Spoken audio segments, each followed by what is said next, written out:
Welcome back, Cyber Explorers. It's Alfie, and in this video we'll explore together with this step-by-step guide, how to prevent Google Chrome from running in the background. So without further ado, let's get right into it.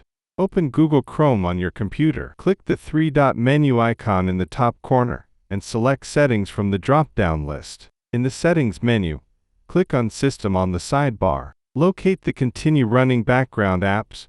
When Google Chrome is closed, toggle switch and turn it off. Restart Google Chrome to ensure the changes take effect. And that's it for today. If you found this video helpful, please give it a thumbs up, consider subscribing, and don't forget to activate the notification bell so you won't miss out on any new uploads. Thank you for watching. Until next time, see you later.